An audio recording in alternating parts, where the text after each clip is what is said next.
little garden.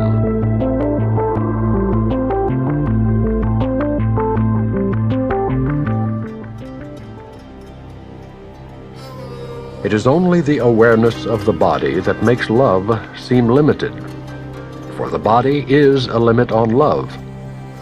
The belief in limited love was its origin, and it was made to limit the unlimited. Think not that this is merely allegorical, for it was made to limit you. Can you who see yourself within a body know yourself as an idea? Everything you recognize, you identify with externals, something outside itself.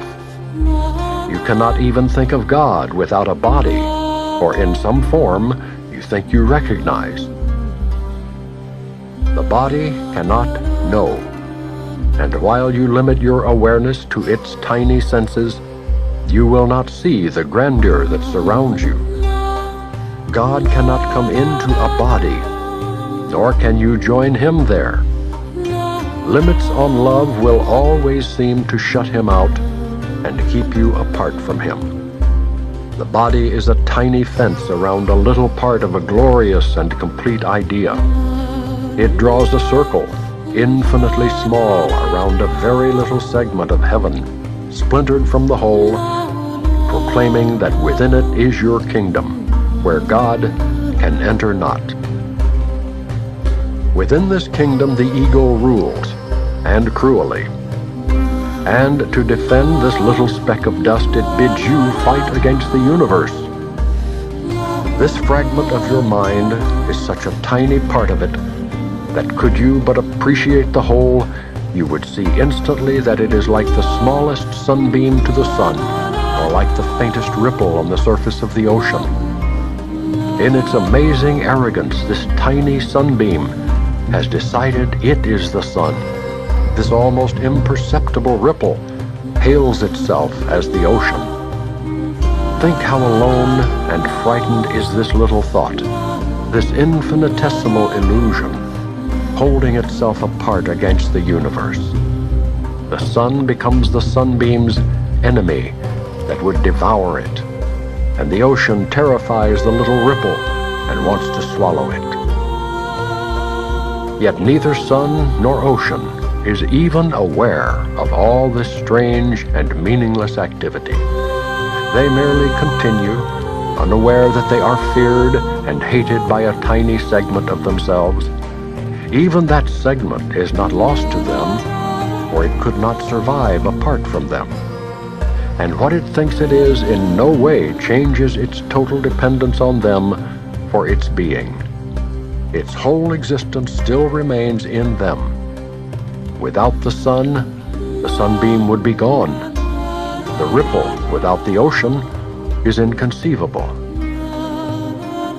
Such is the strange position in which those in a world inhabited by bodies seem to be. Each body seems to house a separate mind, a disconnected thought, living alone and in no way joined to the thought by which it was created. Each tiny fragment seems to be self-contained, needing another for some things, but by no means totally dependent on its one creator for everything, needing the whole to give it any meaning, for by itself it does mean nothing, nor has it any life apart and by itself. Like to the sun and ocean, yourself continues, unmindful that this tiny part regards itself as you. It is not missing. It could not exist if it were separate, nor would the whole be whole without it. It is not a separate kingdom ruled by an idea of separation from the rest, nor does a fence surround it, preventing it from joining with the rest and keeping it apart from its creator. This little aspect is no different from the whole, being continuous with it and at one with it. It leads no separate life, because its life is the oneness in which its being was created. Do not accept this little fenced-off aspect as yourself. The sun and ocean are as nothing beside what you are. The sunbeam sparkles only in the sunlight, and the ripple dances as it rests upon the ocean. Yet in neither sun nor ocean is the power that rests in you. Would you remain within your tiny kingdom, a sorry king, a bitter ruler of all that he surveys, who looks on nothing, yet who would still die to defend it? This little self is not your kingdom. Arched high above it, and surrounding it with love is the glorious whole, which offers all its happiness and deep content to every part. The little aspect that you think you set apart is no exception. Love knows no bodies and reaches to everything created like itself. Its total lack of limit is its meaning. It is completely impartial in its giving, encompassing only to preserve and keep complete what it would give. In your tiny kingdom you have so little. Should it not then be there that you would call on love to enter? Look at the desert, dry and unproductive, scorched and joyless, that makes up your little kingdom, and realize the life and joy that love would bring to it from where it comes and where it would return with you. The thought of God surrounds your little kingdom, waiting at the barrier you built to come inside and shine upon the barren ground. See how life springs up everywhere. The desert becomes a garden, green and deep and quiet, offering rest to those who lost their way and wander in the dust. Give them a place of refuge prepared by love for them where once a desert was. And everyone you welcome will bring love with him from heaven for you. They enter one by one into this holy place, but they will not depart as they had come, alone. The love they brought with them will stay with them as it will stay with you. And under its beneficence, your little garden will expand and reach out to everyone who thirsts for living water, but has grown too weary to go on alone. Go out and find them, for they bring yourself with them, and lead them gently to your quiet garden and receive their blessing there.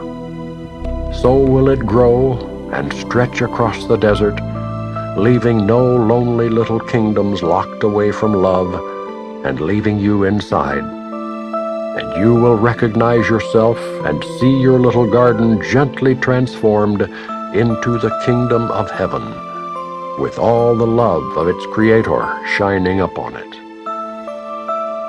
The holy instant is your invitation to love, to enter into your bleak and joyless kingdom, and to transform it into a garden of peace and welcome.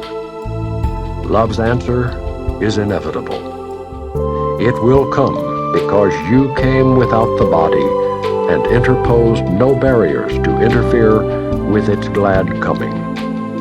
In the holy instant you ask of love only what it offers everyone, neither less nor more. Asking for everything, you will receive it, and your shining self will lift the tiny aspect that you tried to hide from heaven straight to heaven.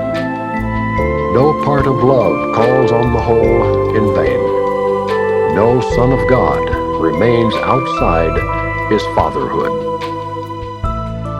Be sure of this: love has entered your special relationship and entered fully at your weak request.